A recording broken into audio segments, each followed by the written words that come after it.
Folks, thank you for joining us. My name is Connelly, CEO for Youth Business Trinidad and Tobago, and this is our leadership and team building session, part of the Scaling with Confidence series brought to you in part by YBTT, powered by Exim Bank. And I know I saw a quote somewhere, right? So I won't quote who it's from, I can't remember. But it said the first thing about leadership is showing up. So by showing up and showing out early, I guess you all know the workshop, you don't need anything information again. Right? The first thing about becoming a leader is actually showing up. So thank you. And I think at YBTT, our focus really isn't just the business and the idea. A lot about being successful is the mindset and the people behind a strong foundation. And that's kind of why within this series, yes, we're focusing on going digital. Yes, we're focusing on exporting. And yes, we may focus on business in other areas. But how are we on the individual that we're looking to develop? Who's going to run this business? Who's going to lead this team that they have to eventually, as the series said, scale with confidence? And that's really what the whole series is about. So before we get into the session, I do want to bring on Mr. Keegan Barrett, who's going to be giving blessings. I can call it blessings behind the workshop itself. So Keegan is the marketing and officer for Exim Bank. Keegan, if you could come on to the spotlight. Ms. Dale Laughlin, chairperson, Youth Business Trinidad and Tobago, and one of the featured speakers. Mr. Cedron Collins, CEO, Youth Business Trinidad and Tobago, featured speaker. Avalene, Connelly, participants, good evening, everyone. The Exim Bank is delighted to be a program partner for this Scale with Confidence workshop series, a timely initiative developed by YBTT to equip growth stage entrepreneurs with the knowledge and skills to overcome scaling challenges, engage with industry titans, and utilize insights gained to accelerate business growth to unparalleled levels.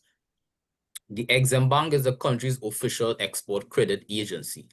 Our mandate is to facilitate the growth and expansion of the non-energy sector and manufacturing sector through our various trade finance product portfolio. We offer a range of business solutions tailored to meet the trade finance needs of the business community, and these include our advisory services. We offer export plan services, identifying financial requirements, transaction-based solutions, which are forex facilities designed for manufacturers and importers and or distributors of essential items to the local market, credit-based solutions such as raw material financing, factoring and discounting, asset financing, and the X loan, a $30 loan with US proceeds for equipment upgrade. Also, the SME financing facilities designed for small business growth. The SME Forex window, which is accessible up to US $50,000 per month through your primary banker to transact business-related international purchases, and the Catalytic Fund, which provides customizable financing solution designed to support SMEs at various stages of growth. So apart from our core role as the premier trade finance agency, we firmly believe in the value of supporting capacity building initiatives aimed at accelerating business development and fostering the exporter's mindset among our local entrepreneurs. We are extremely happy to partner with YBTT and play a role in building the capacity of our non-energy sector businesses and entrepreneurs through this workshop series. American businessman and entrepreneur James Cash Penney, who founded J.C. Penney stores in 1902, said, "Growth is never by mere chance. It is a result of forces working together." This quote underscores the complexity of scaling, moving beyond initial bursts of momentum to sustain coordinated effort. At today's sessions on leading the team that builds your business, you will gain valuable insights and practical strategies from the keynote speakers on how to nurture your team, refine performance management, and build for sustainability thereby ensuring a thriving and enduring enterprise. I encourage everyone to actively participate, ask questions, and I do hope that the knowledge you acquire here today will be instrumental in shaping the future of your businesses. I look forward to an interactive and engaging second session to the Scale with Confidence workshop series. I thank you. Great. Thank you, Keegan, and thank you again, Exim Bank, for the continued support, because it's been a couple of years of support as well. And so, folks, Keegan would have given the blessing right, after the workshop, but also you would have also provided some insights into what Exim Bank has to offer. So please engage with Exim Bank, especially when we're looking at scaling up your business. We talked about forex challenges that people are having. Feel free to message Keegan. Yeah, so I'll put my information on the chat so people can contact me there. So Keegan at a workshop and, and you're going to engage him from there. So folks, we're here for the leadership and team building workshop. So when we talk about team, before we go into the session itself, I have a question to ask. We're talking about teams, and I kind of want to get some insight in terms of the people here. Just by using some numbers, so 1, 2, 3, 4, 5, 6, 0. How many persons are currently in your team? And you can put that into the chat. Give us a number of how many persons are currently in your team. We kind of want to get some insights. We have 2, we have 4. Nice. 6, 2, 7. Nice. 1, 1, 4. Nice. 2, 3. About poor Sasha, we'll talk about that. Right, nice. And then 6, 2. Right, nice, nice. I'm seeing some good numbers. Right, 18. Oh, yes, yes, Rachel. 5. Right, anybody else has any numbers to drop in the chat for us? Let us know by a quantity number how many persons are currently on your team. So it'll help us to kind of shape how the discussion goes through in this workshop. And I think a lot of you all are perfectly in the position to lead now, especially with all I'm seeing a couple of numbers coming in. So with that, and before you say, shut, I'm talking too much, right? I want to introduce our next, and Keegan would have also placed his contact information in the chat. So again, be sure to connect with Exim Bank. But I want to bring us to the attention of our 2 facilitators today.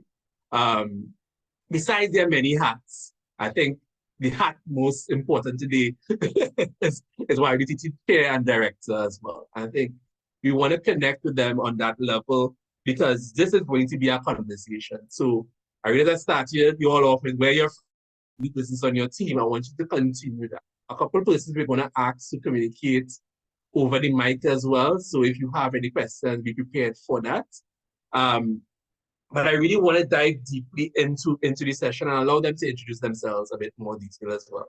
But folks, like I said before, make sure you have your pen, your notepad, your paper here to take some notes, especially those with large teams, as we really want to dive in and really figure out how you're and those deep listening questions that leaders need to have, right? So I think first we have Avalene, who's going to lead the charge in today's workshop. So Avalene, floor is yours.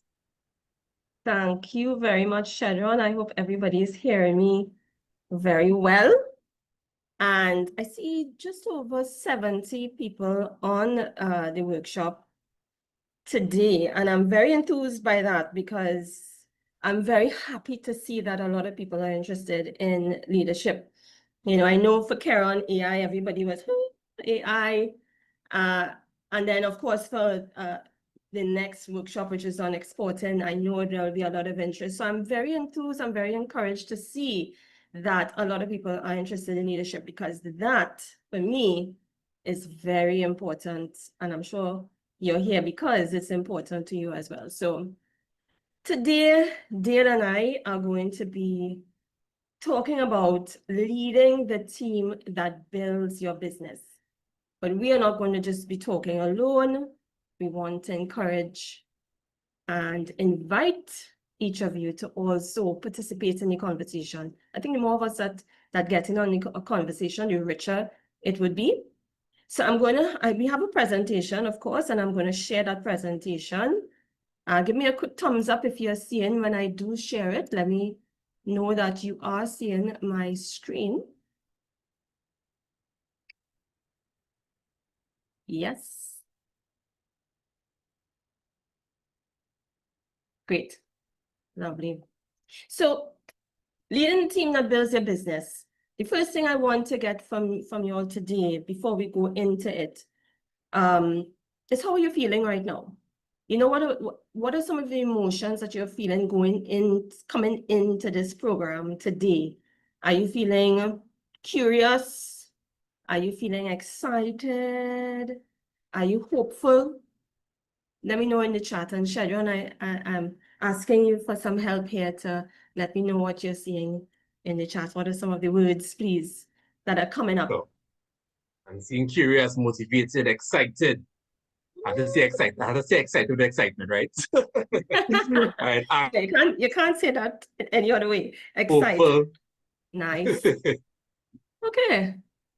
Any others? Curious, Intrigued. excited, hopeful, motivated, intrigued. Intrigued, curious, Yeah. hopeful again, ready to impact. I'm not sure there's a feeling there, but I'll take it. We'll take it. Energized, We'll take it. Ready to curious.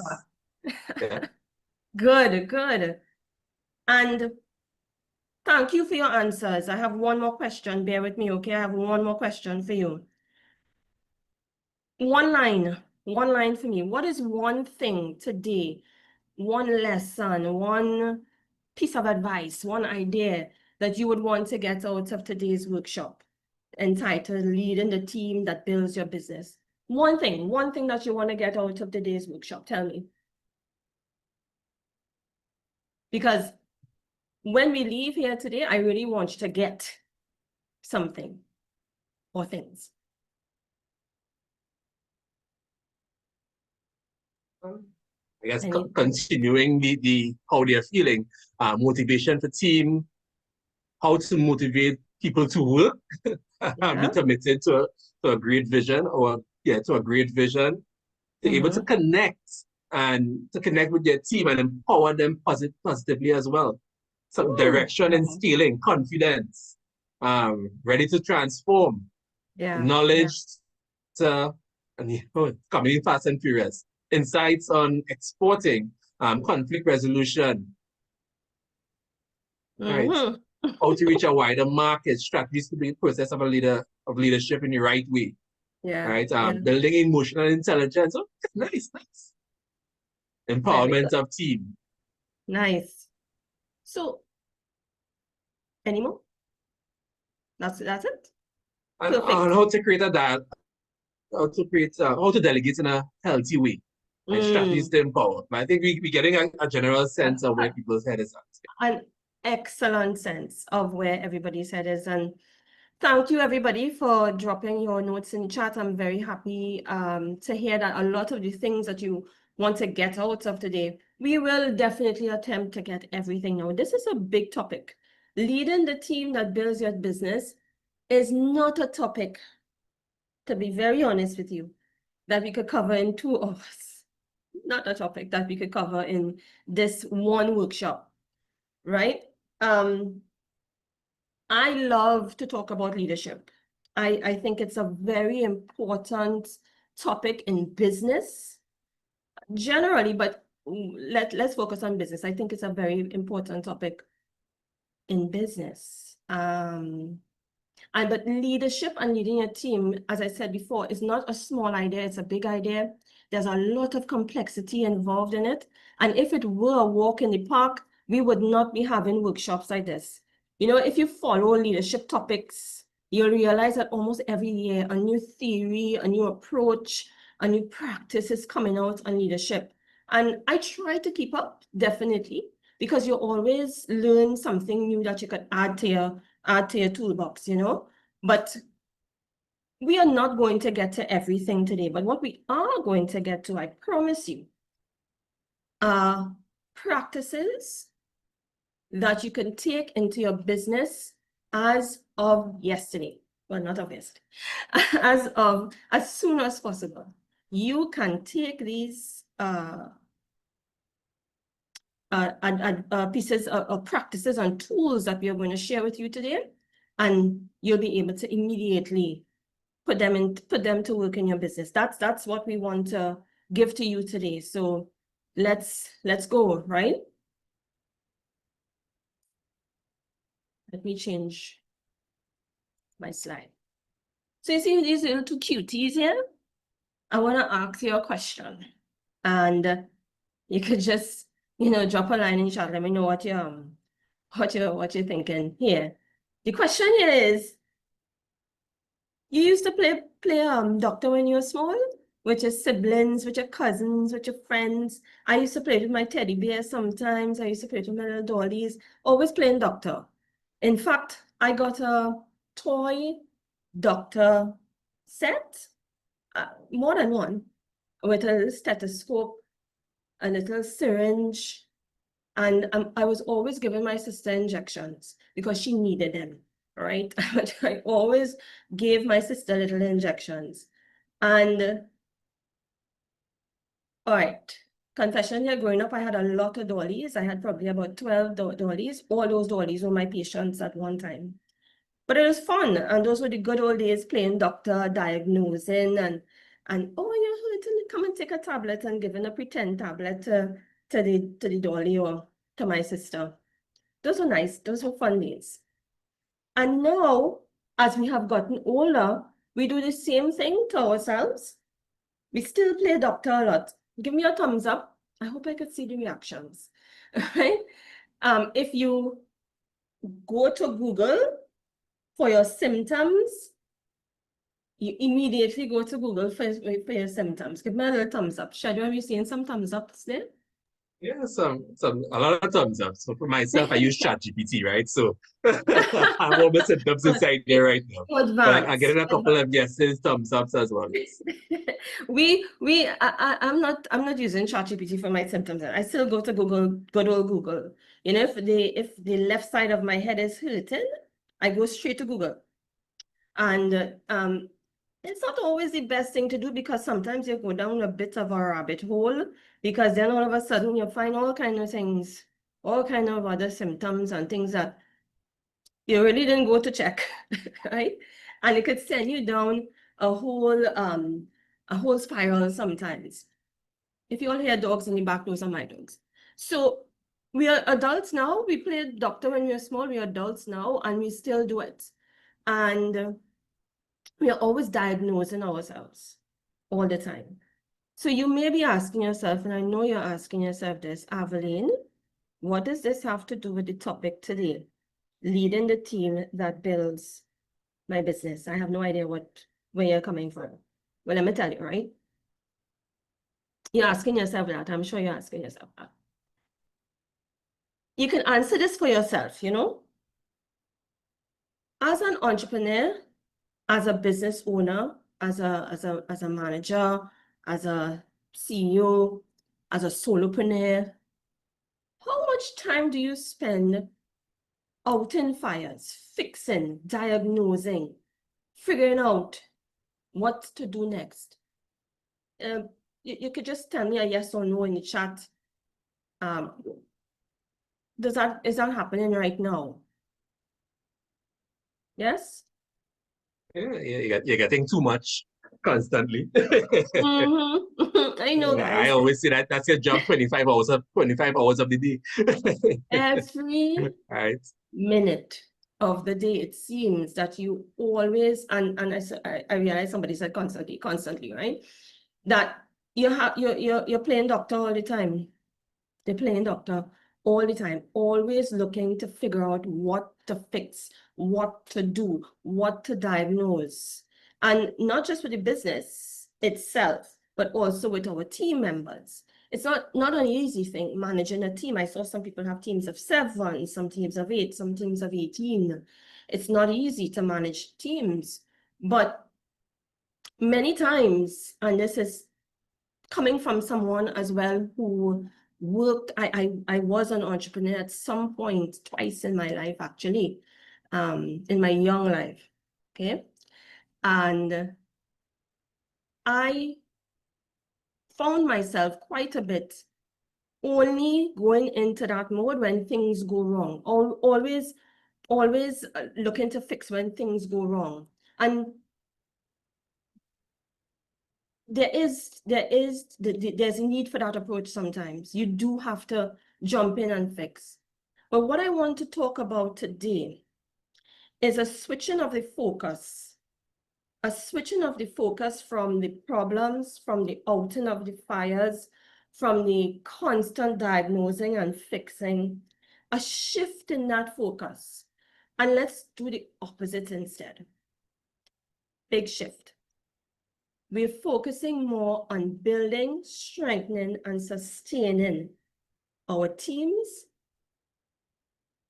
and our businesses. And you probably are doing that now, I know. But if we make that our primary focus, I don't want to get into it right now. I want to show you all some things first. So let's go back to that whole analogy of doctor and body and that sort of thing. So I want to show you my next slide. How many of you, and you could, again, drop it in the chat, yes, no, have heard of this line or this thinking that your business is a living organism, it's a body? Anybody? Let me know. Ever heard of that phrase before? Your business is like a business is like a living organism, it's like a body? Yes? And yes, it's on any chat as well. Yes? I didn't hear Shadron, sorry. Oh, you're getting some constant yeses in the chat. Yeah, great. So your business is like a living organism in a body. And today we'll be looking at that analogy a little bit. I don't know if anybody here today attended when we did the little teaser of this workshop, and we spoke about your business as a body, as a living organism. And if you Google this, just the way you Google your symptoms, if you Google this, you will see so much on businesses being compared to human bodies and living organisms because there are a lot of similarities, right? Your business, like the human body that we are looking here, is the sum total of many moving parts talking to each other, functioning every single minute of the day.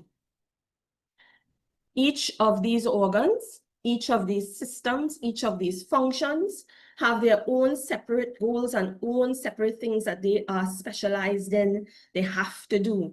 But they have to work together to make the body function. The heart has to pump that blood. The kidneys, they have to filter that waste. The nose, that has to bring in the air, bring in the oxygen, right? The muscles have to keep that tone so you'll be able to move. The gut has many functions, but definitely to get that waste out as well, right? So there's a lot going on in your body every single day, in the human body every single day. Just like there's a lot going on in your business.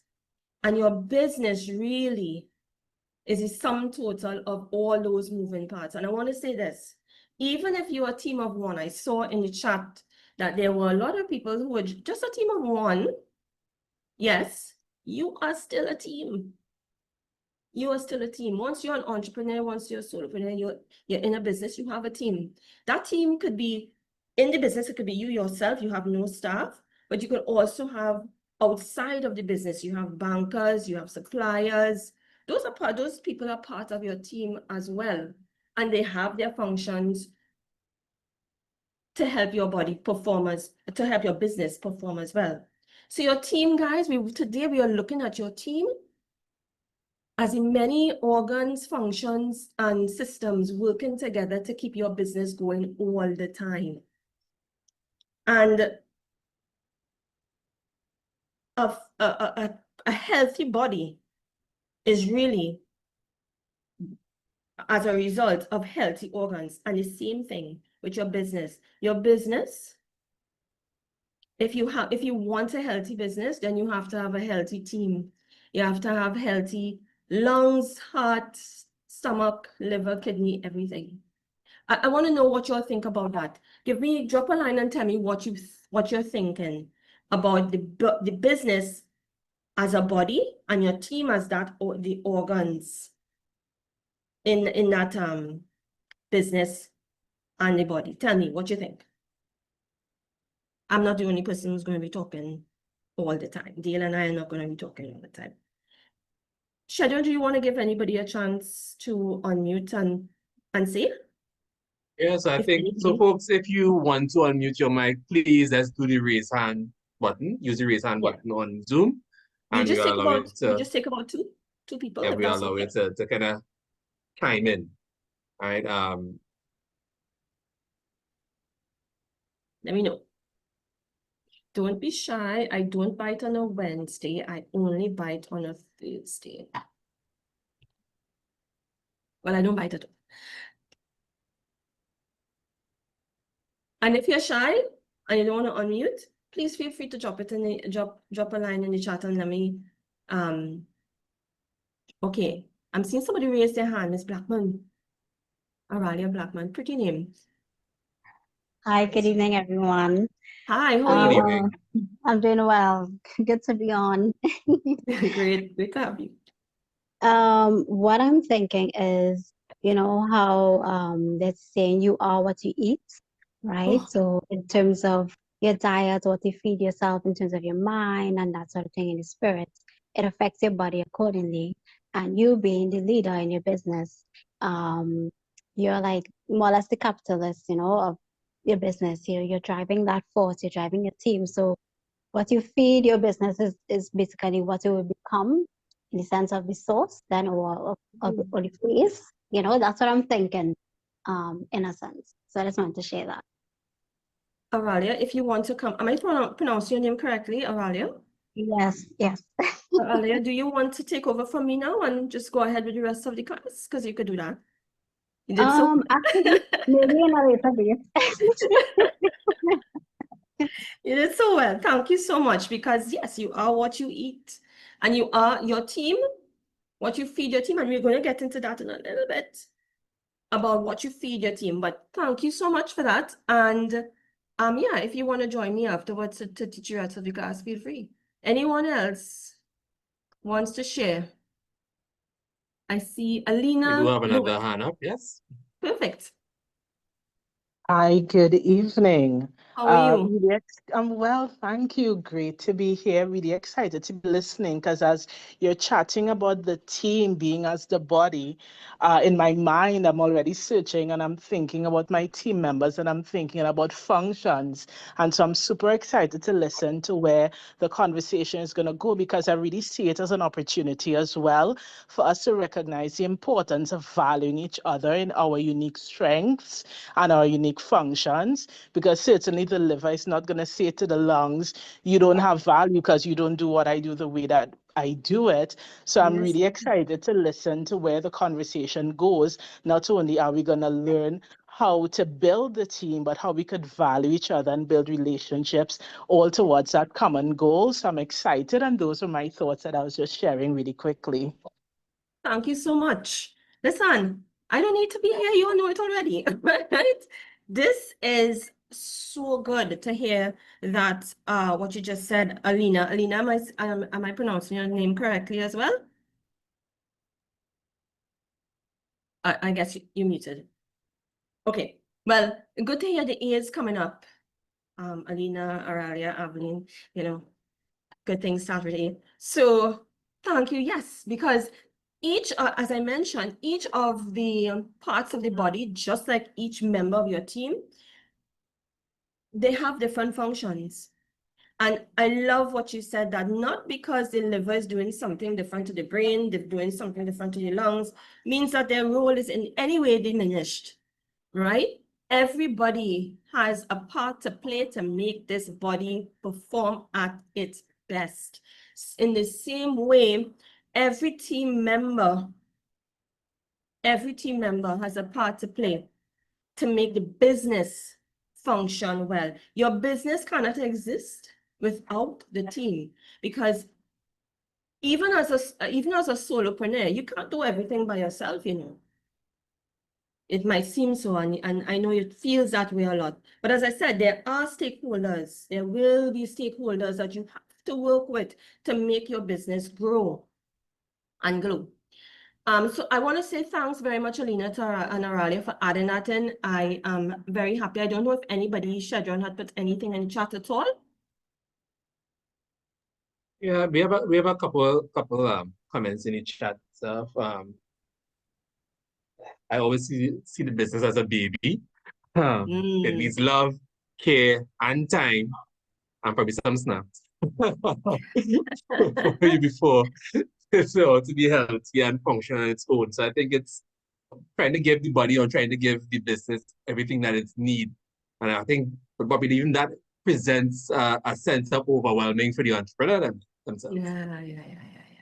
Yeah, the business, when it starts off, it's very much like a baby, and it's your baby. But as it grows, just like I have 3 kids, and trust me, they're no longer babies, although I will always see them as a baby. But they're not babies anymore, and they make their own decisions. They've grown up.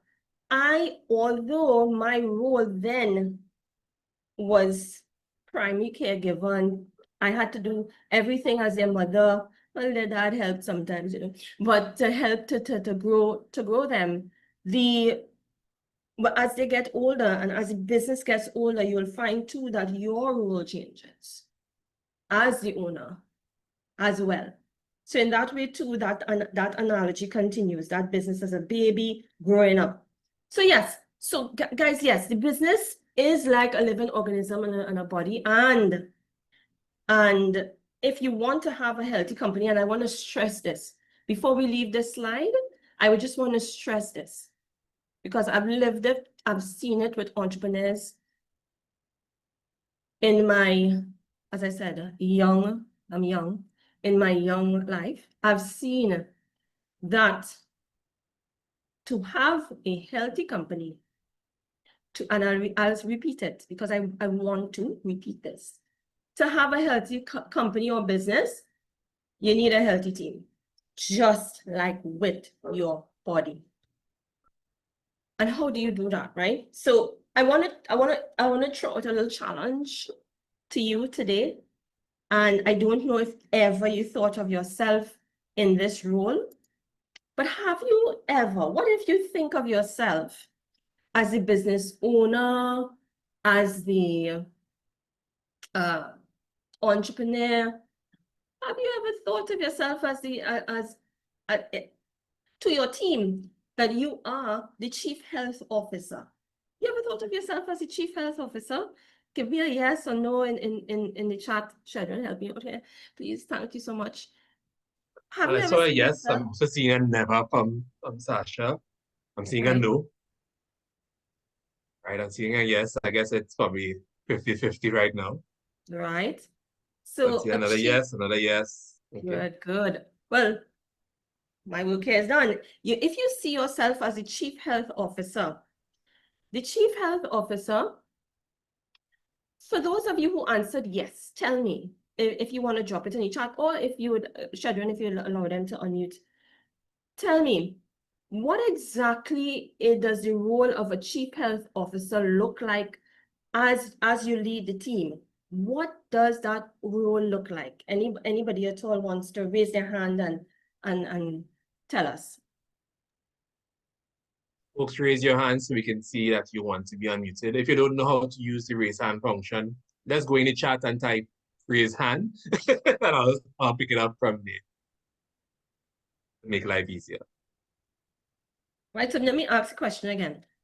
As a chief health officer, what are some of your roles and functions you would have to perform? Anybody's willing to come onto the mic and talk?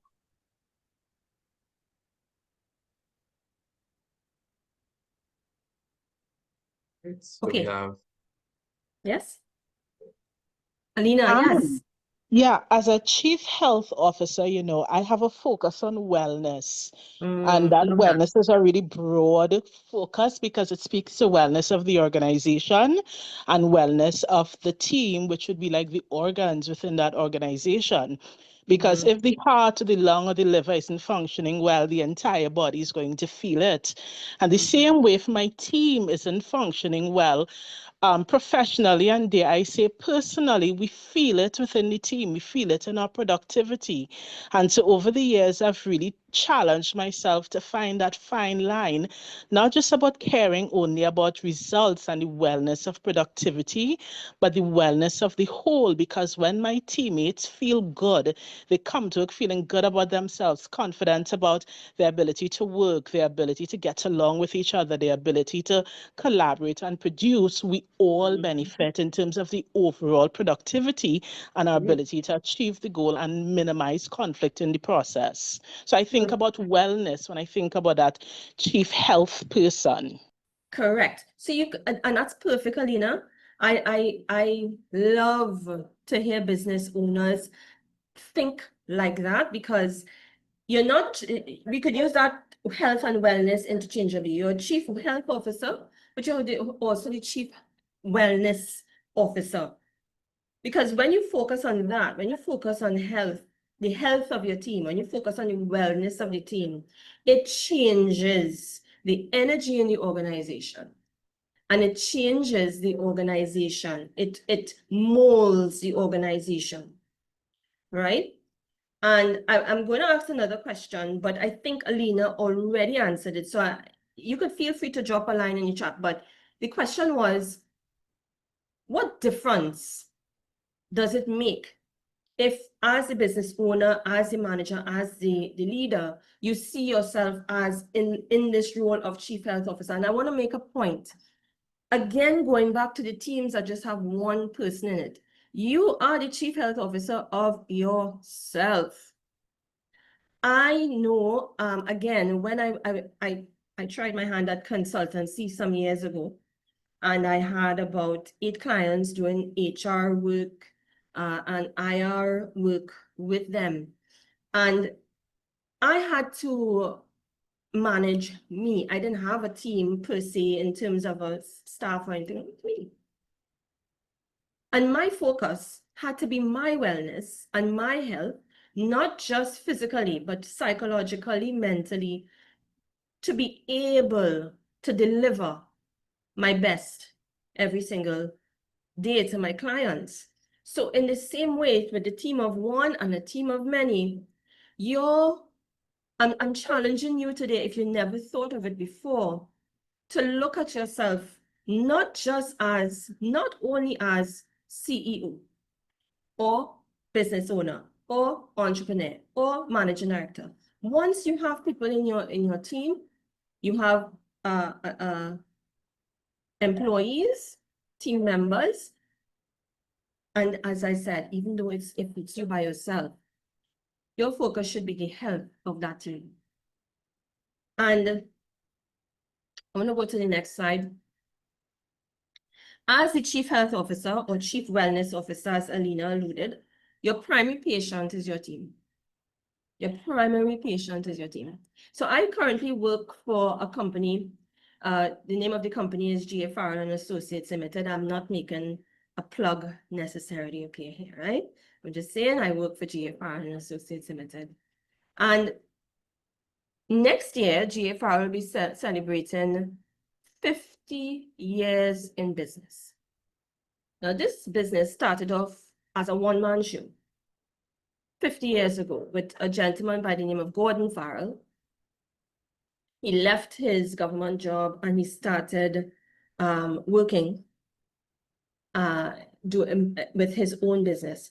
His philosophy back then was take care of your staff and your staff will then take care of your business. And let me tell you, working there now, long after he has retired, the philosophy still runs through the business. Mr. Farrell is going to celebrate 102 years next month. I pray that he gets to celebrate 102 years next month. Last year, when he celebrated 101 years of age, we posted something on our Facebook page to celebrate him. And people who interacted with him, and I'm talking about staff, who was his previous staff members, and as well clients. You know, some of the things that they said, they remember how welcoming he was. They remember how he would make them laugh. They remember how he would care about them. This gentleman is now 100, almost 102 years old, and that legacy is still there. The company is still there, and the company still holds. And I'm not saying that because I work there. I'm saying the company still holds. If I tell you some stories of how the company holds on to the philosophy that take care of your people, and your people will take care of your business. It's a lovely thing to watch, because I've seen the actual opposite of that. I've seen the opposite of that. But I want to focus on what he has built. He has built a legacy. And for people to remember 40-something years ago, how he made them feel. And I don't know if you've heard about Maya Angelou's statement. People will always remember how you made them feel. Feel. That is an important word. How do you make your team feel? I had a meeting with one of my supervisors some weeks ago. And one of the things I told her is make your staff look forward to Mondays. That's all. Make them want to come to work on a Monday morning. And they will take care of the things that they need to take care of. It might sound simpler, but it's not. And I guarantee it's not. There is work as the chief health officer. So I want to get into some of the things that the chief health officer has to do. There are two big things, two big functions of the chief health officer. The first one is monitor your team's vital signs. Monitor your team's vital signs. And I want to ask you to monitor it as every day, as often as you can. And as entrepreneurs, I know your time seems shorter than everybody else's. Where am I going to get a minute or two to focus, Avalene, on monitoring my team's vital signs? I'm telling you, carve it out. Carve out a minute or two. And that's all you need, a day to monitor your team's vital signs. And some of their vital signs, let me tell you some of the vital signs. Their energy levels and their levels of engagement. Where I work right now, we used to do quarterly surveys. We've now narrowed it down to twice per year, just to get a pulse of how people are feeling about different things. The thing about it is that we don't just ask them to tell us what they're feeling. We then look at it and act upon it. Because as a chief health officer, you're not just monitoring, but you're also going to get into, and we'll get into that now in a minute, acting on it. But you want to monitor energy levels and engagement. You want to manage communication flow between team members. Communication, I don't have to get into communication. You know how vital communication is in your business and in your team. Your body, let's go back to that body analogy. Your body, the organs talk to each other every single minute. I mentioned that before. The nervous system carries messages. Right now, millions of messages are running through your body. That communication has to keep going all the time. It's a lovely analogy for your business, because when we slip with communication, just like when your business, when there's a clot, problems. When there's a blockage, we have problems. So monitor your communication flow between your team members. A very important thing is to monitor the stress indicators and the workload distribution. Monitoring your workload distribution. I love to look at how people distribute work. Somebody mentioned about delegating. It's a vital sign. How you distribute work in and among your team. It's really important as a vital sign. I'll just touch on this. Quite often, when somebody's doing well and you have a very good team member, and this is a joke, some people say it as a joke, once you do good work, the reward is more work. Watch that too, as a chief health officer. Watch the work distribution. Just like with your body, if you overload one organ, there could be some warning signs there that you need to pay attention to. And then conflict resolution speed. So you must be able to resolve conflicts. Try to resolve conflicts as a chief health officer way before it becomes a problem. This is just a little piece of the role here I'm going to give to you, right? Our time, after watch the time, I want to pass on to Dale in a minute. But these are some of the vital signs. I want to say something. Another role, part of this role of monitoring their vital signs is watch for the symptoms of underlying issues. Just like in the body tells you when something is wrong. Your team will tell you when something is wrong.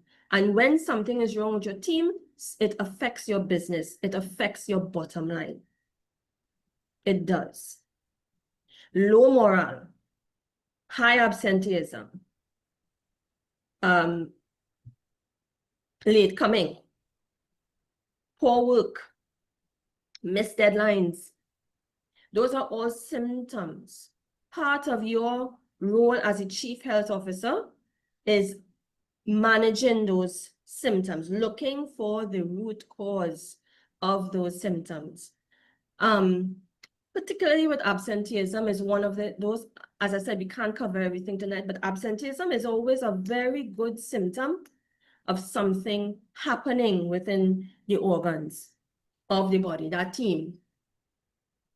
And when you learn to monitor the vital signs and some of the vital signs that I mentioned before, and look at the symptoms and treat with the symptoms, only then can you move on to the next part of your role, which is prescribing and delivering health treatments. And I'm just going to run through this because I want to hand over to Dale. She has some beautiful things to talk about. She has very, very practical things to give to you tonight.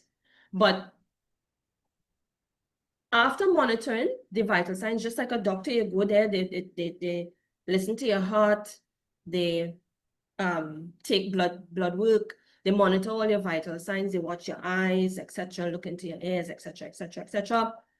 And then they prescribe or they deliver health treatments. Here are some of the health treatments that you could deliver to your staff only when you monitor those vital signs. One of the things is nutrition. And I'm using this analogy all the time of the body. Your body, Aralia mentioned it, food, what you feed your body. What are you feeding your team on a daily basis? What are you feeding them? Pay attention to what you're feeding them. And nutrition in a team context could take the form of learning, development, and even resources. Does your team have the resources that they need to function? Because a lot of times when we look at underperformers, the first thing we want to do is say that this person is not cut out for the job, they're not working out well, but are you looking to see? And this is how the mindset of the chief health officer comes into being. Are you looking to see what's the root cause? Do they have the right resources? Do they have the right amount of resources? Do they have the training needed, the correct training needed? Are their strengths lying somewhere else that you could put them in somewhere else in the business that they could perform? I once had a telemarketer and in my team, and she really wasn't good at all as the telemarketer, at all, right? The sales was not her forte. She would spend so much time talking to the clients, but not selling anything. One of the things that I decided to do was move her to the front desk role, to a receptionist role. And let me tell you, she excelled as the front desk. Because you know what? One of her strengths was talking and engaging people, and people would now want to They felt so good coming to the business and even here.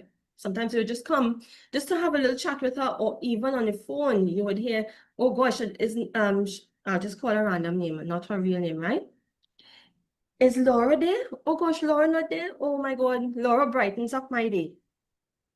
And she excelled there. So it wasn't that she was not a good worker. It was in this particular case that was not, sales was not really where her strength lied, right?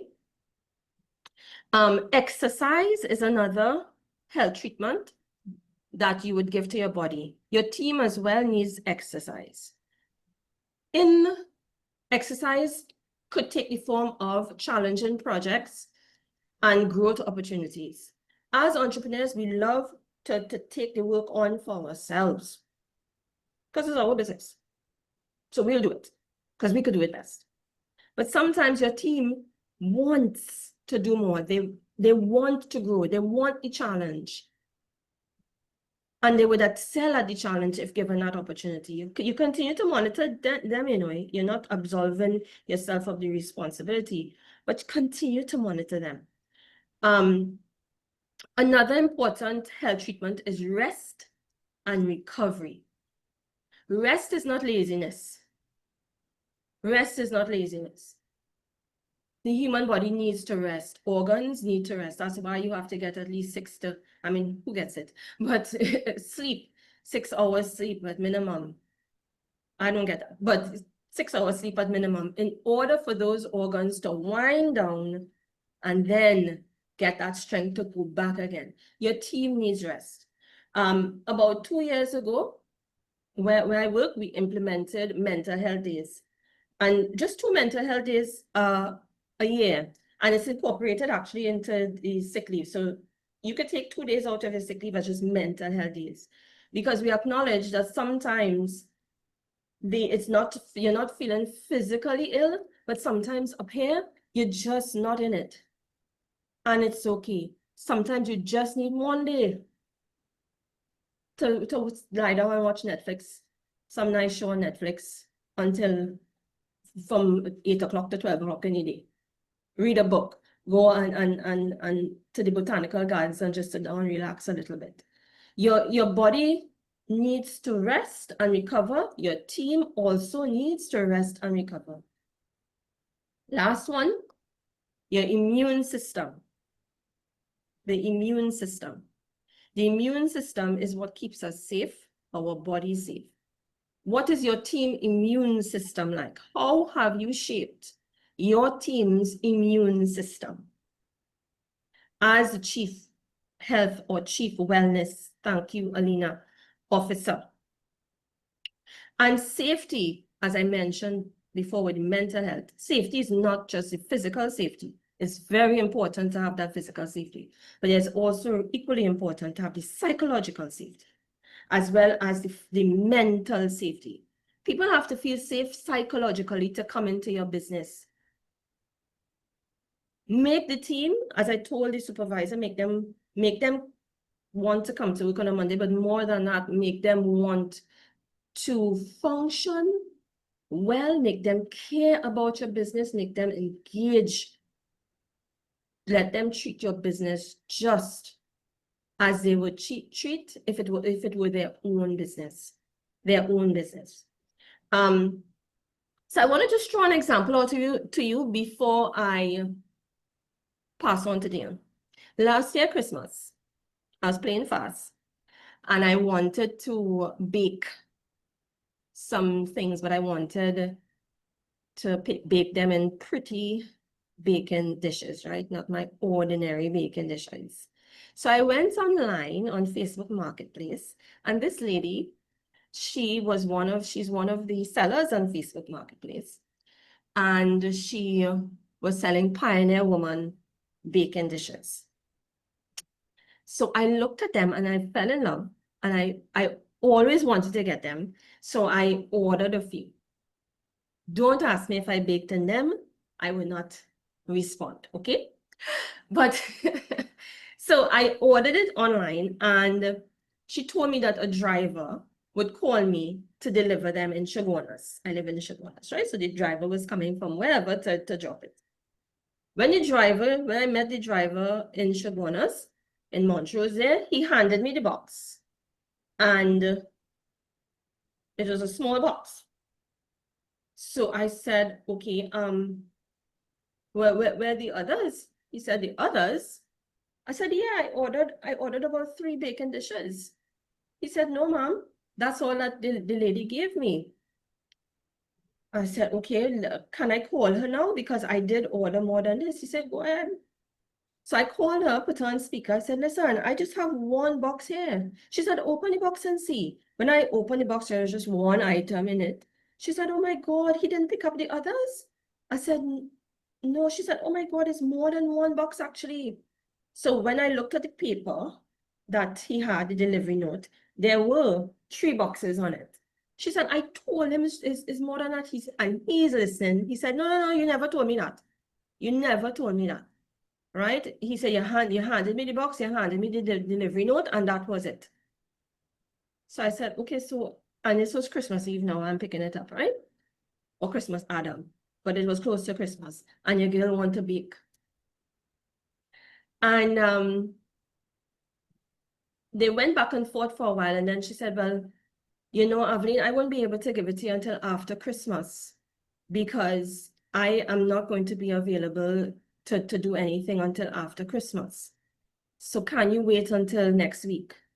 So I was disappointed. I want to ask you there, what are some of the things that went wrong? What are some of the issues that you are seeing in that whole scenario, that little story that I gave you there just now? I want to give anybody the opportunity to unmute. And even if you want to write in the chat, if you don't want to unmute, but you just raise your hand. What went wrong in that scenario, guys? And if we want to relate it back to what we were discussing before about the team and the body and so on, I want to know if you could just relate it back for me. Tell me what you're thinking. Right, great, folks. So feel free to unmute and chime in and say the one thing I noticed that you didn't tell us about the bacon, but we'll come back to that. The We bacon? have Akeem. We have Akeem here. Who has his hand up? Akeem? Or Akeem? Yes, so are you able to hear me? Yes, Yes. perfect. Thank you. Okay, great. So in terms of what you would have just explained, all right, I would say in terms of arguing in front of the customers, I don't argue in front of customers. That's one. Secondly, I go the extra mile in terms of fulfilling the customer's request. So in a scenario like that, I would have found some way, even if I have to come back to Trinidad if I was on a flight, to get that done. Right? Yes. Because at the end of the day, image is everything. And I think fulfilling the request of the customer is the most important thing in that scenario, where the error would have occurred as a result of me. All right, so Thank you, Akeem. yeah. So if you just stay on just for a second, where do you think the breakdown happened? I think the breakdown occurred at many different areas because what could have happened is that she could have communicated with the driver and in fact told them, yes, carry the 3 items, and he probably didn't hear it. That is possible that would have happened, but seeing that the fact that the customer, you being the customer, didn't actually get the item, that argument shouldn't have happened in front of you. That should have happened elsewhere. No, good. As well as training should have been provided to the driver so that the driver knows what is expected of him in the event that there's an issue like that. So when the business owner that is makes that call to the driver should have said, okay, no problem. I will check you to get the items and you deal with that separate or in the vehicle or something. Lovely. Thank you. Yeah. Very much. So I see, Akeem, you made beautiful points. I see 2 more persons, Andres. Is that so? We just have one. One. Miss Lejean, Suzanne? Hi, good evening, everyone. I want to also add, I'm looking at the scenario, given the fact that it was a very peak season. She seemed to be, I am just assuming based on what you said, a one-team player. Perhaps she could have been a one-team player and being overwhelmed by the number of things that she has to do and manage and whatever. I am seeing maybe it was an unfortunate incident, yes, but having all of these things to do, the order came in and maybe several persons like yourself ordered as well, again, given the peak season, because she said she Exactly. would not be able to do it until after the Christmas. So that suggested to me that she might have been bogged down with so much work and so many orders that Yeah. it would have been difficult to maneuver and give it to you, I mean, Christmas Eve or a few days prior to that. And of course, driver coming in, you have so many things going on in your mind. Yeah, look, the order is there because it might have been a driver that she's accustomed to. Okay, I take the order, I go my way. It's not his responsibility per se, but he should have also clarified, okay, right, so it's one box, it's going to X, Y, Z. He's not obligated to, maybe, because it might be someone she's taking from the outside to assist with Yes. delivery, may not be a person within her company, as you said. And so the misunderstanding would have taken place there. In addition to that, calling her, you being there, he's there. I mean, this season in which we are in, you know, he's thinking, perhaps I'm not going back there to get no nothing, you know, time and whatever, and I have to Profit. fix up myself for Christmas, so I have other deliveries to do, and I want my money to get. All of these complicated issues could have arisen there, and you got the back and forth, sorry, which may not have necessarily been so had it not been the timing in which that the incident occurred. So that is an external factor that would have contributed, I am saying, based on what you're saying, because I want to be fair, look at it from all angles. As much as at times we want to be professional, sometimes these things can be overwhelming. And so it could have been a scenario like that. That doesn't mean it's an excuse to allow things like that to happen. But sometimes these things do happen. And so I am hoping that she would have apologized to you, apologized to the driver, you know, try to clear things a bit, you know, given the scenario. So that's what I'm thinking, you know. So, Susan, We have to look at it that way. perfect. So, Susan, if you could stay on, I wanted to ask, and you made all very valid points, and I myself as the customer, I took that into consideration. Oh gosh, it's Christmas time. She probably had hundreds of orders, and then the driver, he would not want to come back. Nobody wants to come into Shogunas during, because we had to meet him 7 o'clock in the morning, right? Just to avoid the traffic. Nobody wants to come into Shogunas late to do deliveries, Christmas time, peak season. But I wanted to ask something, Suzanne. The business owner, as a chief health officer, is there anything she could have done differently? And is there are there any learnings that she could probably take away from that scenario to hopefully not let that happen again? Right. So I think she can, given the fact that, okay, you probably are accustomed having all of these bulk orders coming in or going out or whatever the case may be, and you probably might be chief and butler and cook and everything else in one. She needs to structure the business in such a way when she gets orders. So she would have to be quite organized when she gets orders and when orders are to be sent off. So there must be some form of documentation and double checking, making sure, okay, it is going so nothing is wrong with taking a deep breath. As much as we have traffic at 7 o'clock in Shoguanas, nothing is wrong with taking a deep breath, looking at your order and verifying, right, we have this, do you have those? Okay, great, and send them off. So I think that is something that she needs to look at, you know, just take a few minutes. It wouldn't take long. Take a deep breath, step back and look at, because at the end of the day, you are looking at your reputation. And you could have been someone who said, hey, don't order from that lady because blah, blah, blah, blah, blah, blah, blah. But you looked at it in that professional light. You don't always get that. No, and when you they don't rate always you get up on that. social media, you know that kind of thing. You could rate the sellers on Facebook now. Yes. So that's something that she can do. I am looking at. I'm from the perspective that she is the chief executive officer, one-man party kind of thing. That's what I'm thinking. Yeah. Thank you very much, Suzanne. Appreciated. You're welcome. That one of the vital signs there, I think, was that communication flow. And you alluded to that, Suzanne, in terms of going back now and looking at your processes. How do you communicate? What is your process for communicating with somebody on your team? Because whether this gentleman works for you directly or not, he is now part of your team. How do you ensure that there's no gap in the communication between yourself and like her, there are many entrepreneurs that rely on outsourcing deliveries. But the key here, I think, is not to look at that person as outside of your business. That person is a vital part of your business as well. So monitoring them and monitoring the communication flow between the parts could help the business or could hurt the business. Thank God I really wasn't committed to baking. I really just watched too much TV and felt an urge. But thank you very much, everybody, for listening to me for the past hour. I want to hand over to Dale, so I'm going to stop sharing.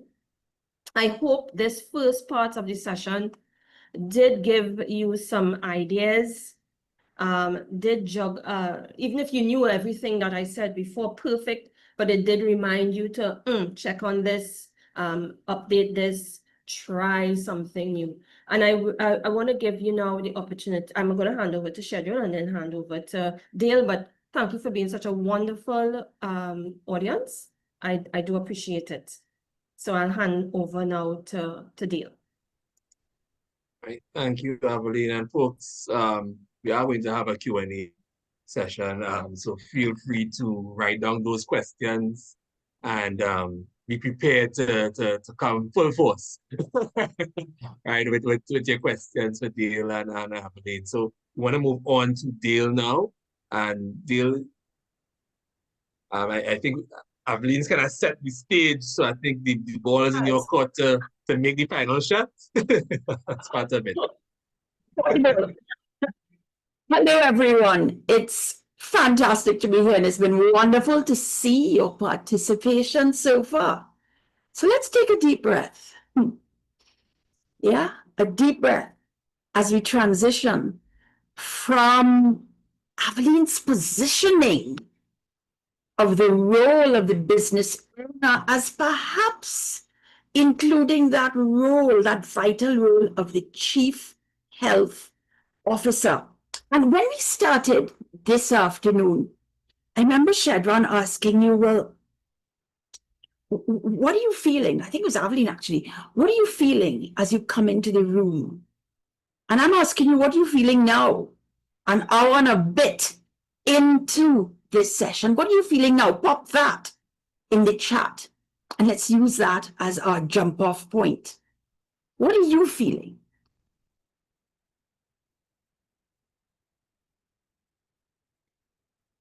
Is that excitement still there?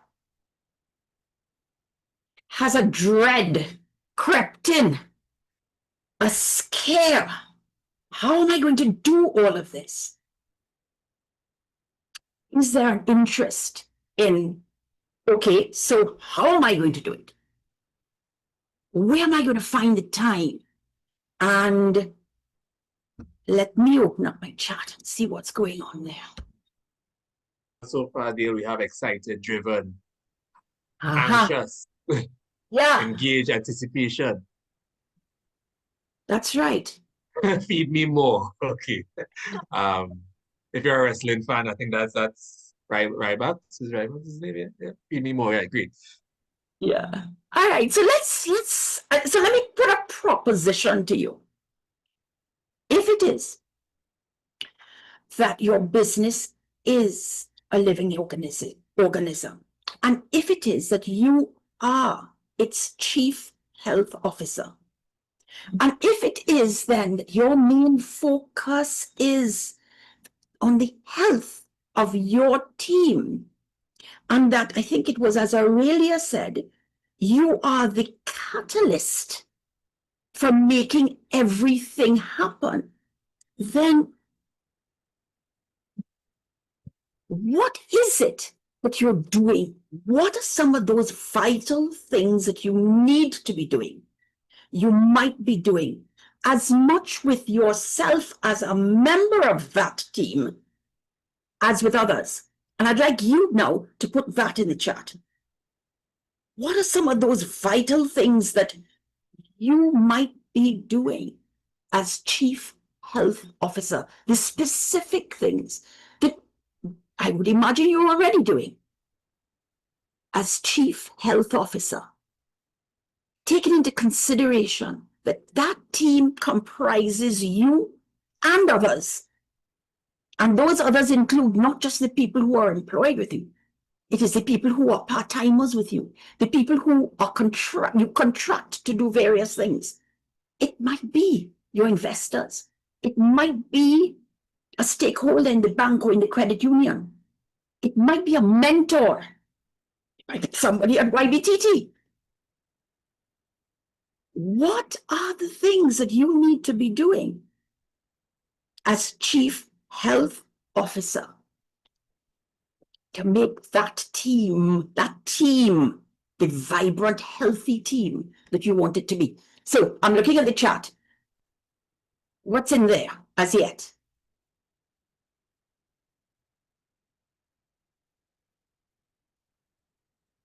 Because I want to share with you a couple of the things that you could do. I'm so interested to hear what you're doing right now.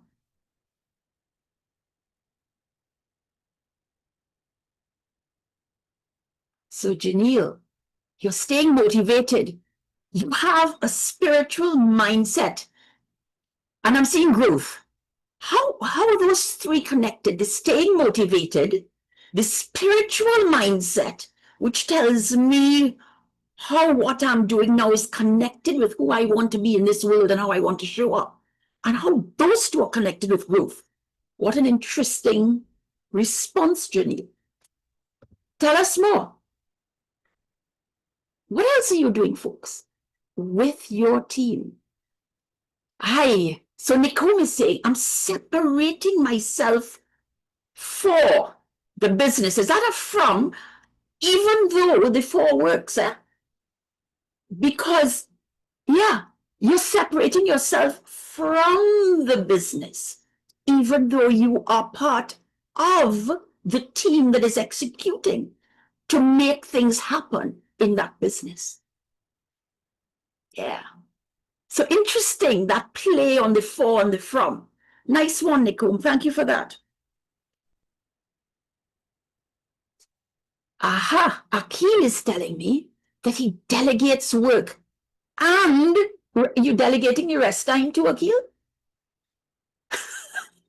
You're delegating the work and yes. In delegating the work, am I hearing then that one of the outcomes of the delegation is the rest time, which is an important ingredient for you in terms of your energy levels and your ability to focus on your business instead of always being inside of it. Sometimes we have to allow the people who are part of that team to do what we brought them into the team to do. Some interesting responses. So let me put something to you. As Chief Health Officer, and I remember Avalene talking about the fact that take care of the people and the people will take care of the business. When I'm seeing Janelle saying, in order to have a grounded foundation as chief, it means you're the heart. So it's structured, the team is structured and connected with every other operational part. So you must be in good health yourself. Paying attention to your energy, your own energy level, your listening, your motivation, your balance. I really is back. Yeah. Well done. Let me put this to you. That one of the key things is to keep you aware of the pulse of what's happening. I remember in one organization with one team that I had, what we would do is every morning meet we'd meet to have a quick, and it had to be quick because we were in an on-demand business. In other words, people would come to us and they expected to get the service immediately. And we would meet for no more than about 5 or 10 minutes and on the production floor. And what we would discuss would be, what's on our agenda today? What's on that production plan today? Where might we be challenged? What is the time frame for getting each of these jobs out? Typically, I would end with, what do you need from me? Because you see, I wasn't the specialist at doing the work either. My involvement was the catalyzing that I really talked about. And what an important part of catalyzing every day was to have that daily or weekly check-in. And it doesn't have to be daily. It could be weekly. And here's the point. The daily or the weekly or the monthly or the quarterly depends on who it is in the team. What is most important is the consistency with which we do it. And that takes us right back to health, because staying healthy is a function of how consistently we work at exercising, caring for, feeding this body that we have on which we depend. So I've seen the chat. Respect and behavior also plays a part. And paying attention. I'm not sure, Janine, what's that word? And Rebecca, if the team is such a vital role is in the business, why do many businesses mistreat, disregard, or underpay their team? Rebecca, coming back to you in a minute with that. Good question. So just to let this land, it's so important to make sure that you know, categorize, that you know what's going on. Not because you're micromanaging it, but because the message you're sending is that I'm here, I'm part of your team. My role is to support and to help, not necessarily to do everything. And particularly in that instance I was talking to you about, I didn't know how to do everything. And my team knew that. But my job was to make sure we came together, that the information and the understanding was shared, that the plan was forefront, that they knew why they were important, and they knew who cared about the fact that they were important. And they knew that my job was to support, which it was. So that's one. That check-in. And before we move on, let me just say one more thing. Here's how, now that I am in my own business, here's a checkup that I run with myself as I wake up in the morning. Okay, so what's on my agenda today? What am I excited about? Yeah, what am I excited to make happen and to make possible today? What do I know is going to challenge me? What help do I need? Who do I need to have a conversation with? And the reflection later in the day as I wind down to the evening is, how did I do my best today? At the things that I set out to do? What did I learn today? What did I do my best today as the challenges came up, to face those challenges and to navigate them? What am I grateful for from today? I share that with you because in this team, when you feel that you're just a team of one, understand how important it is to nurture that team of one.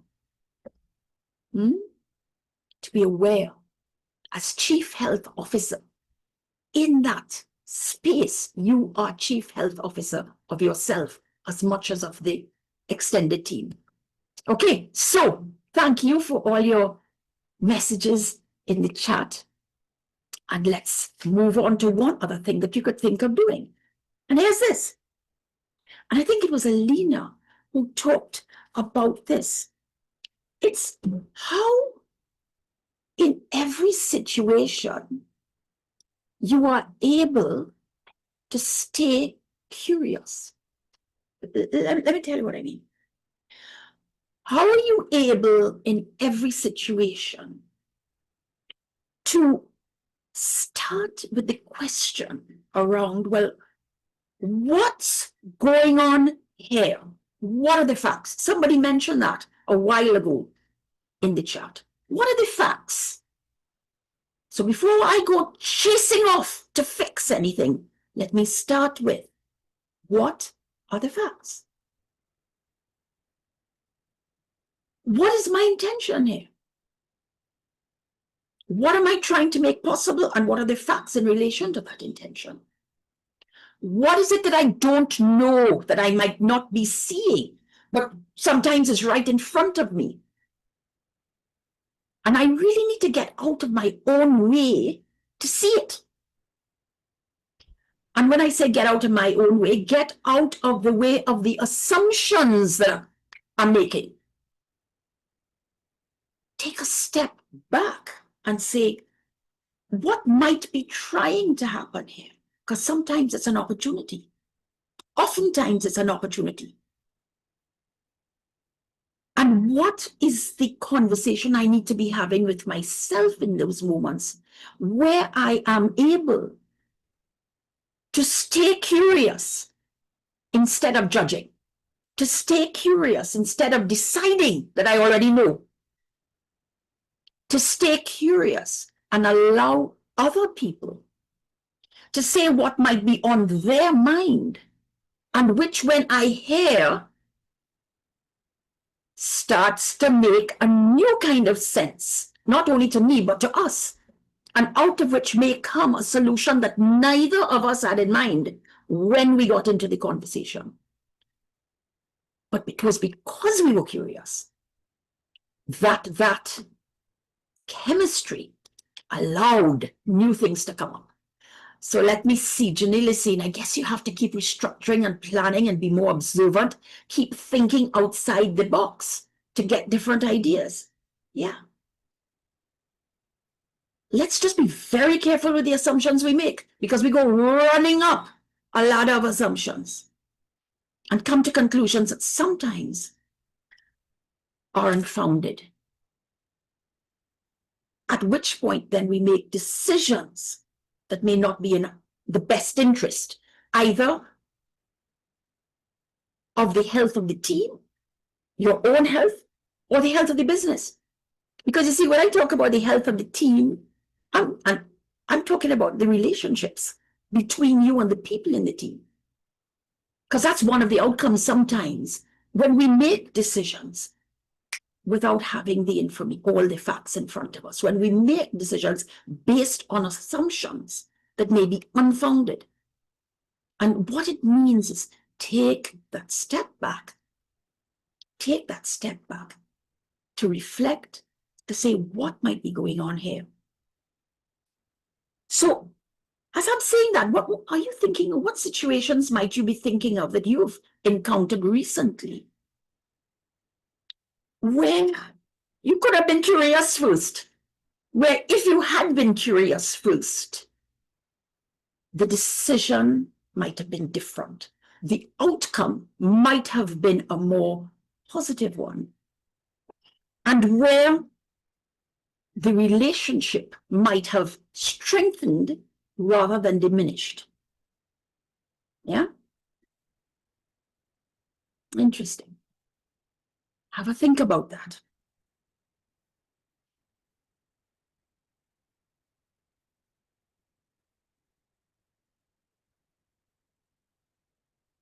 I can't really chat for a minute. Yeah. Right. And that brings us to the energy redirect. I think it was Suzanne, was it, who was talking about overwhelm. taking that deep breath, taking that step back, and it follows on from the point I was just making. Because you see, it's so important to be aware of the energy that is emanating from, first of all, you, me, as the Chief Health Officer. What's the energy that's emanating from me? Because emotions are contagious.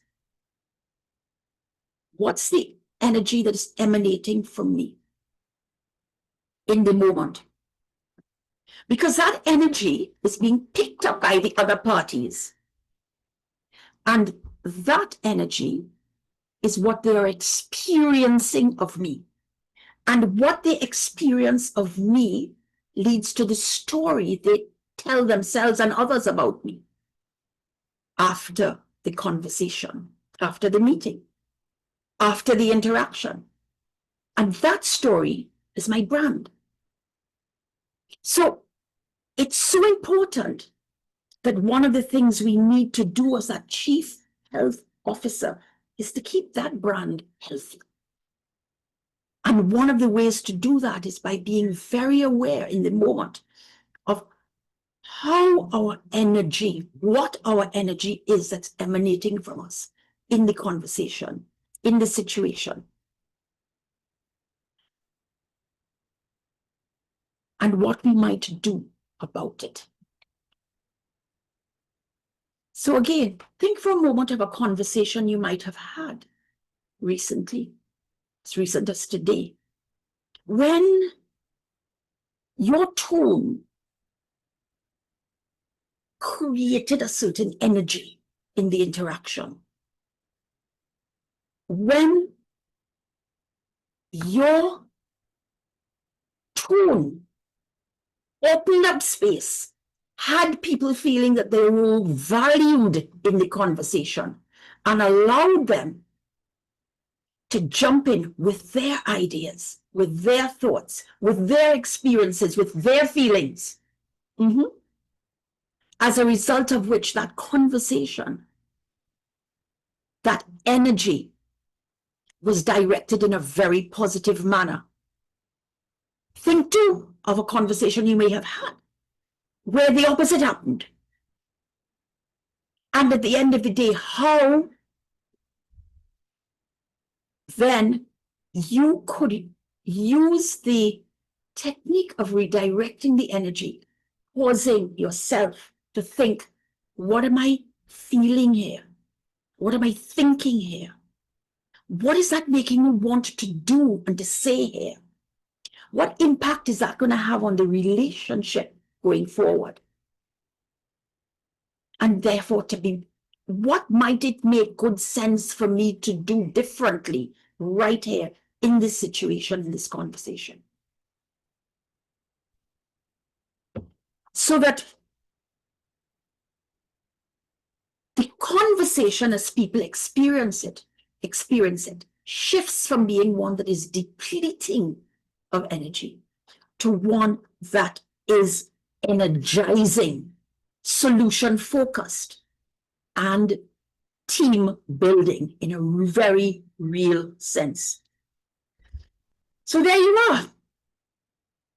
3 specific things, 3 specific actions that you could be taking. And I'm interested to know, which of these 3 might you already be using? Which of these 3 are you thinking might be something you would want to try? Would you put that in the chat? Or Chevron, do you think this is a good opportunity for someone to have a chat? Yeah, certainly. So anybody wants to raise their hand and let us know which of the 3 is standing out to you that you're probably going to use tomorrow or tonight in case you're working late. That's part of it. Again, let's use the raise hand function, or if you don't know how to use the raise hand, let's simply put raise hand in the chat and I'll point you out from there.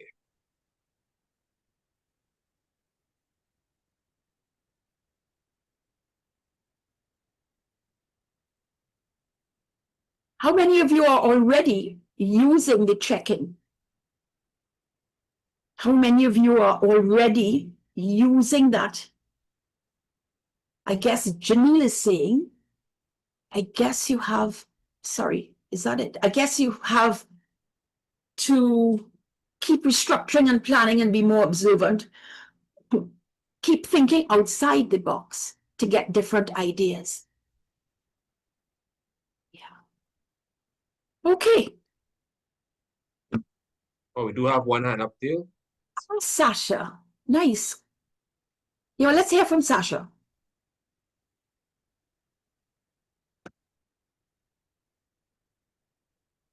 Sasha, you can go ahead and unmute.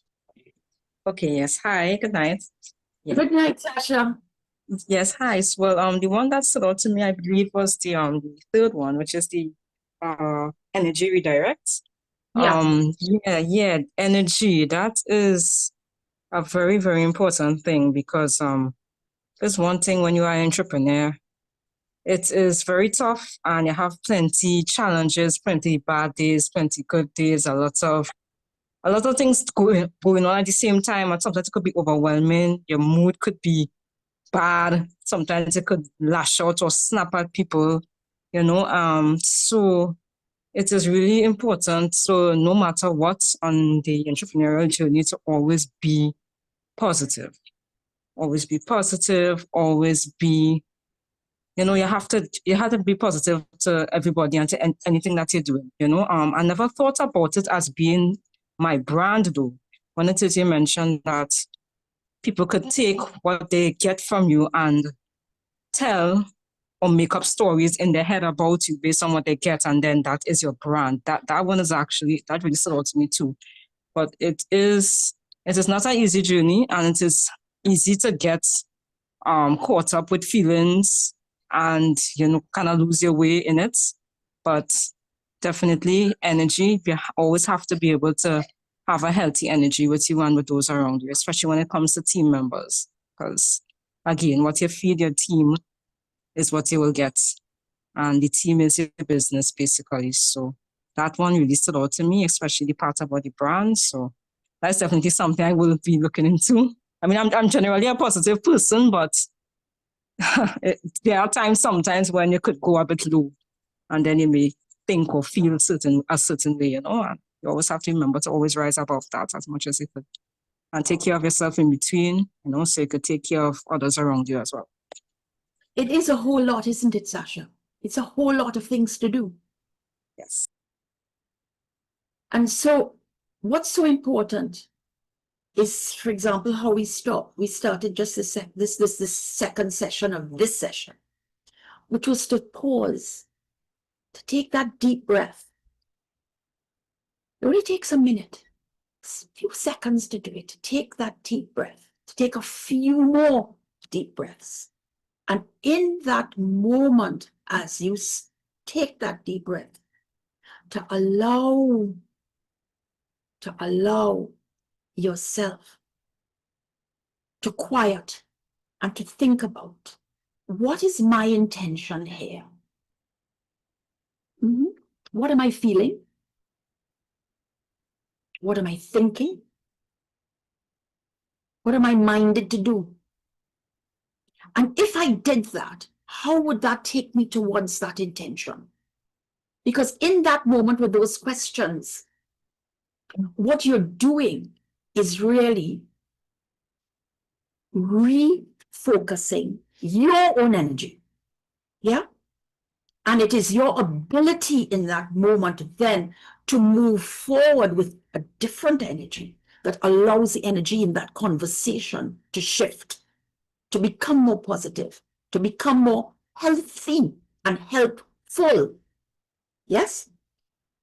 As a result of which, people, instead of feeling that they are being threatened and accused and criticized and that it's all too much, they are able to say themselves, okay, let's talk about this. It's your ability in that moment to do those things that allows you to shift the energy in the conversation. And as you do that, the way they experience you in the conversation will also shift. And it may be a very, very difficult and challenging conversation, but you know what? At the end of which, they might say, she really listened. We didn't agree, you know, but she really listened. And I really felt that she tried to understand where I was coming from. And you know what? At the end, I think we got to a fair agreement. There you are. That means that the relationship going forward, instead of being weakened, has now been strengthened, even though it was a very difficult conversation and you may not necessarily have agreed. But what you did come to a meeting of minds on was a way forward and how you might measure the success of that way forward so that you continue to have the opportunity to have that conversation. And Sasha, bingo, that's it, which is always a positive because relationships are everything. And by now you might be thinking, but wait a minute now, relationships are everything. And you know what? Let me ask you this. What is it that makes relationships work? What is it that makes relationships work? What's the quality of something makes relationships work? What word comes to mind? Something to do with communication. Yes, I'm seeing you, but get more specific. What particular about communication is what helps the relationship to strengthen and sustain over time? Trust, Mark. Thank you for that. Emotional intelligence. I'm seeing that. Well done, folks. And so, Jason and Nicole, honesty. I'm seeing trust again. Effective communication. Let's move one step further. One step further. And I put something to you. And I'll ask you again as a question. By now then, what connection are you seeing between keeping your team of you and others in optimal health has to do with conversation? What connection are you seeing between keeping that team in optimal health and conversation? Are you seeing, what relationship are you seeing? What alignment are you seeing between those two? Put that in the chat. Listening. Yeah, Abigail, nice. So am I hearing, Abigail, that you are seeing a connection, an alignment between keeping your team in optimal health and the conversations you have with them?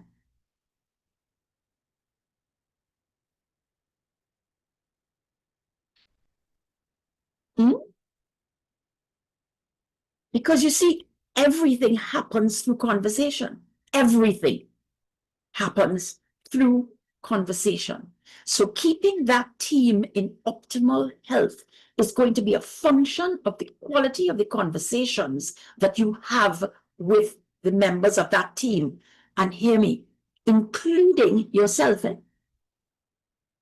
Because perhaps the most important and vital communication or conversation that you have of all is the conversation that you have with yourself. Because that is the conversation that allows you, when you are triggered and frustrated and you don't know, and you're not thinking, that conversation with self is what you have in the moment when you pause.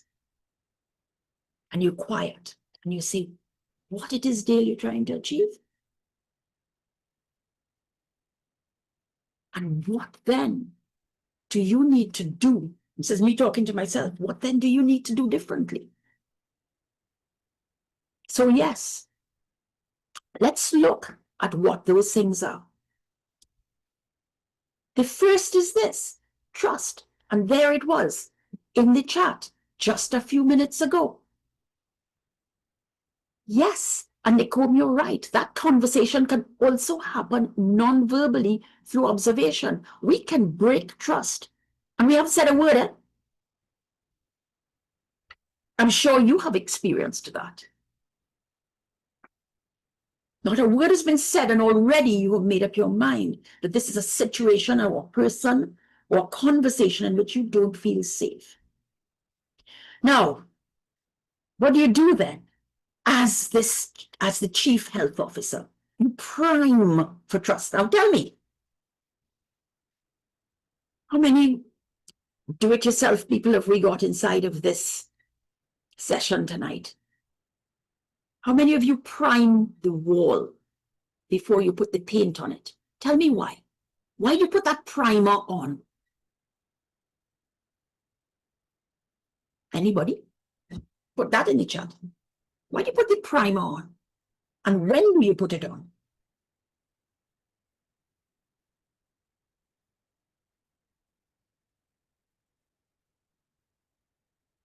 I remember Avalene telling me that you better put the primer on first. Else, you're not going to get the vibrant color that you've just bought for the walls. And particularly if you had a dark color on before. So yeah, you put it on first. And because you want that paint to stick. We're priming for trust, folks, and we don't ever stop priming for trust. We have to continue in every interaction and every conversation to be putting trust first. And that means sometimes saying to self, what's the impact this is going to have on the relationship? Put the relationship first and then go to the detail. Put the relationship first. And perhaps that's what the receptionist that Avalene was talking about knew so well to do, because she wasn't good at the technical stuff. What she was good at was priming for trust with each customer, whether they were calling on the phone, whether they were coming through the front door. She was putting the relationship first. So having done that, that's like your pre-op, isn't it? Coming back to the health metaphor that we've been using. That's like what happens prior to your operation, where the surgeon comes and has a chat with you, and the anesthetist comes and has a chat with you, and the nurses come and have a chat with you. And it's all designed to build your level of trust, because that is a very important factor in you going through and coming out of that operation in a positive way. And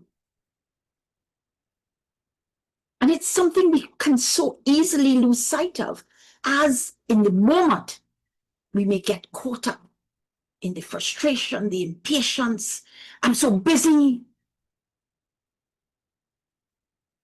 And again, that's where we must be able to pause, reflect, and then do something, which would be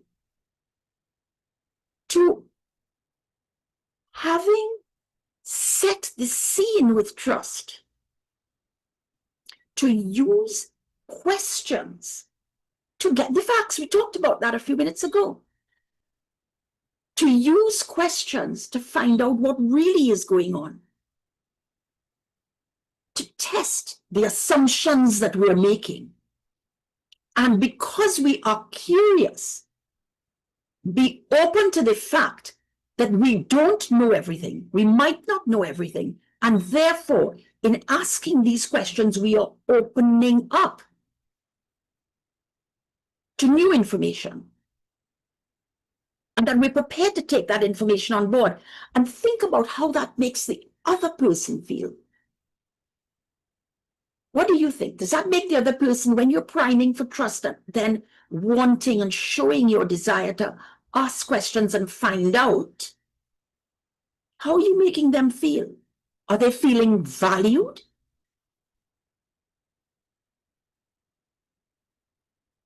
Yeah. That they're thinking, their inputs, their contribution is important. And that's when you ask the questions, perhaps you think about how you word those questions. Because if you're asking the questions with your intonation, and let's go back to energy, of why did you do this and how you could do that, it's a whole lot different from, let's look at this situation together. What did you have in mind as you did that? Different, isn't it? My tone of voice is different. My use of the words I'm choosing to use are different. My energy is different. And the impact it's going to have on the other person is going to be different as well. In one case, they're going to get triggered to, well, what's the matter? I did something wrong. Why you didn't tell me? As opposed to, well, here's what I was thinking. I was thinking, let's go back to the Christmas situation. I was thinking that, I have this one box to deliver, and I might as well make that run to Chagonas one time and do it. And, in retrospect, perhaps I should have asked you, is this the only box? There you go. And then having asked the question, so you've primed for trust, you're putting the relationship first, you're asking questions because you're signaling to the other party that you're interested. You're not there to judge. You're interested. Let's see how we can work this out. Then you listen in a way, not to judge, not to answer, not to finish their sentence for them, but you listen in a way that makes them feel that you really want to understand what they are saying. Doesn't mean you have to agree.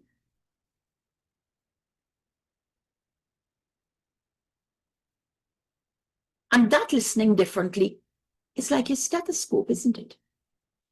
You're sounding, using your senses to understand what went on with that person that would have made them do the thing or make the decision that they did. Understanding that they're an important part of your team and that you value them. So tell me what you think about this one. The fourth is to double click. Thank you, Rachel. You love the idea of listening differently. It makes a huge difference to energy in the conversation. So what do you think double click means, folks?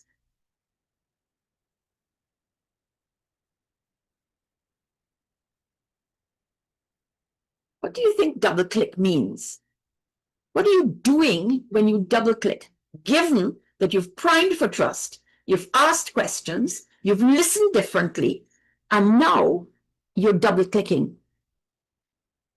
Aurelia, it was lovely having you here. What folks do you think? Making sure that it is applied? Sasha, tell me more about that. Double checking, Mark. So you're double clicking to double check what, Mark? To double check what? And Sasha, you're double clicking to understand whether you may need to reconsider your viewpoint. You are double clicking to verify whether what you thought you understood was in fact what was meant. You're double clicking, to open up new meaning. So often we don't double click. We just assume we've understood, when in fact we might have asked a question, another question, or we might simply have said, tell me some more about that. Tell me what would it look like if you had been successful at doing it? What would it look like if we as a team really were functioning? What would we want to be feeling when we're really functioning as a team? You're narrowing down and you're verifying what you understand, and you're giving the other party the opportunity themselves to explore deeper and deeper and deeper. And that's it. See,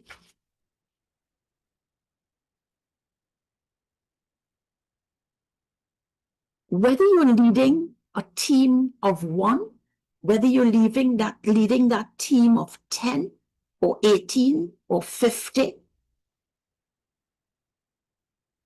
your business's health today and in the longer term is dependent on the health of your team. And what we've tried to do is to provide you with some thoughts as well as some tools that you can actually start using from now. As the Chief Health Officer. So I just want to end by quoting from a guy called Jamil, who is actually one of the graduates from Jamil Phillip, one of the graduates of YBTT's, I think, Shadron, it was the first live wire program that we did. And Jamil said that it was the thinking and approach that he learned from conversation and emotional intelligence that he really, really valued. Because he said these are his words, those gave me the ability to interact and communicate with anyone easily and effectively by opening myself up to receive what and how they are communicating and being able to respond with understanding and not just because. And I think that's what your role as Chief Health Officer does. It gives you that opportunity to open up, and in so doing, allows others to open up with you as well.